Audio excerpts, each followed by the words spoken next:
पर जी जब हमें गुस्सा आता है, ईर्ष्या होती है या मन दुखी होता है तो सबसे पहले मन में नकारात्मक विचार क्यों? नहीं, हमें पहले बताओ गुस्सा क्यों आता है। गुस्सा तब आता है जब हम ये कामना करते हैं कि ये ऐसे चले और वो नहीं चलता, कोई भी हो, तो गुस्सा आ जाता है। हमको ये सोचना है कि मुझे कैसे चलना है।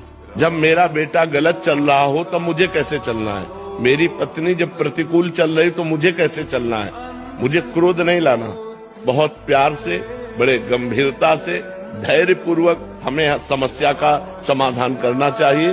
क्रोध से समस्या बढ़ती है, ना कि समस्या का समाधान होता है। जब हम गुस्सा करते हैं तब हमारे द्वारा कुछ ऐसा हो जाता है जिससे समाधान होने की जगह और हम फैल जाते हैं, प्रपंच में फंस जाते हैं। तो मुझे लगता है उस समय नाम जप करके हमको अपने अंदर की सोच को ठीक करनी होगी। अगर हम अंदर की सोच को ठीक नहीं कर पाए तो जेल जितनी भरी है वो सब इसी में भरी है, काम में या क्रोध में या व्यभिचार में फंसा या हिंसा में फंसा, चोरी में फंसा, इसी में जेल भरी हुई। तो हमें लगता है हम उस समय अपनी सोच को कंट्रोल कर सके, उसके लिए भगवान का भजन है। भगवान के भजन में बहुत बड़ी सामर्थ्य है और सामने वाले का परिवर्तन क्रोध से नहीं होता, हमारी नम्रता और विनम्रता और सहनशीलता से होता है। एक बार श्री स्वामी एकनाथ जी महाराज महाराष्ट्र के गंगा स्नान करने गए, तो स्नान करके लौट रहे थे तो ऊपर विधर्मी का महल था गली के ऊपर। उसने थूक दिया, देखा महात्मा का नहा के जा तो ऊपर थूक दिया, ऊपर गिरा। वो फिर नहाने गए, वही गली थी, फिर लौटे, फिर थूक दिया। 100 बार थूका। वो 100 बार स्नान करके आए।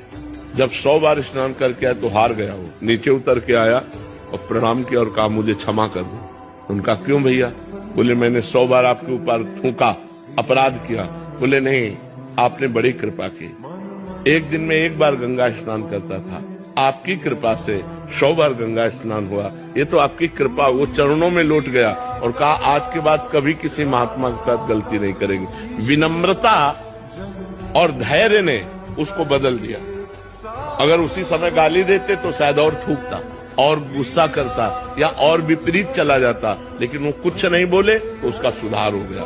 विनम्रता और धैर्य से यदि हम अपनी सोच को कंट्रोल में रखें तो हम किसी का भी सुधार कर सकते हैं। गुस्सा से सुधार नहीं होता, गुस्सा से और हानि हो जाती है। जैसे छोटे छोटे बालकों को आप बार बार प्रताड़ित करते रहे तो उनके अंदर आपके प्रति जो अश्रद्धा पैदा होगी, जब वो जवान होंगे तब वो आपका अनादर करेंगे कि ये बहुत दुष्ट हमारे साथ ऐसा ऐसा करता रहा। तो हमें लगता है बच्चों को प्यार से समझाने की कोशिश करें, दुलार से समझाने की कोशिश करें। ज्यादा क्रोध का प्रयोग ठीक नहीं।